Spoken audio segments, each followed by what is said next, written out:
बंगाल एक ऐसी जमीन जहां सियासत सिर्फ वोट तक सीमित नहीं होती। यहां सियासत इमोशन है। और 15 साल तक इस इमोशन का सिर्फ एक ही नाम था, दीदी। कोलकाता की भीगी सड़कें, दीवारों पर चिपके पोस्टर, टी स्टॉल्स पर गरम बहस, और हर जुबान पर एक ही सवाल, क्या इस बार दीदी हार सकती हैं?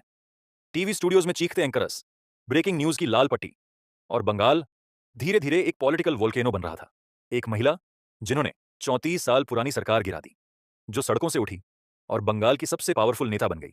लेकिन हर एम्पायर एक दिन गिरता है। कभी हवाई चप्पल पहनकर प्रोटेस्ट करने वाली ममता बनर्जी आम आदमी की आवाज बन चुकी थी। वो सिर्फ लीडर नहीं थी, वो रिबेलियन थी। सिंघुर, नंदीग्राम, ये सिर्फ आंदोलन नहीं थे, ये बंगाल के पॉलिटिकल एक्सप्लोजन की शुरुआत थी। 34 साल, एक ही सरकार, और फिर एक दिन बंगाल ने हिस्ट्री रिराइट कर दी। ममाती मनुष्य हरगाली का स्लोगन बन चुका था।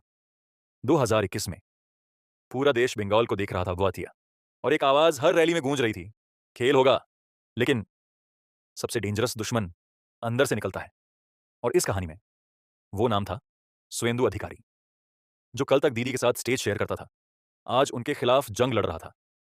ED raids, CBI investigations, corruption allegations, और बंगाल की हवा बदलनी शुरू हो गई थी। टी स्टॉल्स पर गुस्सा था, सोशल मीडिया पर मीम्स, और लोग पूछ रहे थे, क्या परिवर्तन का टाइम फिर आ गया है? सबसे बड़ा झटका वहां से आया जहां से दीदी को सबसे ज्यादा प्यार मिलता था। Women voters. 2026 बंगाल अब इलेक्शन नहीं, बैटलफील्ड बन चुका था। एक तरफ मोदी, दूसरी तरफ ममता, और तीसरी तरफ बदले की सियासत। दीदी हर रैली में एक ही बात कह रही थी, बंगाल को बचाना है।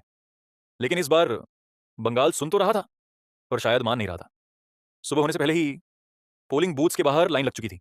और इस बार बंगाल का फ्यूचर औरतें लिखने वाली थीं। तब बानीपुर, दीदी का गढ़, उनकी पहचान, उनका पावर सेंटर। लेकिन इस बार भवानीपुर मैं बगावत कर रहा था। वो वोटर डिलीशन कंट्रोवर्सी ने इस इलेक्शन को और भी एक्सप्लोसिव बना दिया। ऑपोजिशन चिल्लाया, डेमोक्रेसी खतरे में है। कैंपेन खत्म हो चुका था, लाउड स्पीकर्स चुप हो गए थे। लेकिन असली तूफान अब आने वाला था। 4 जून 2026, पूरा बंगाल टीवी स्क्रीन के सामने जम चुका था। हर चैनल, हर मोबाइल स्क्रीन सिर्फ एक नाम दिखा रहा था, भवानीपुर।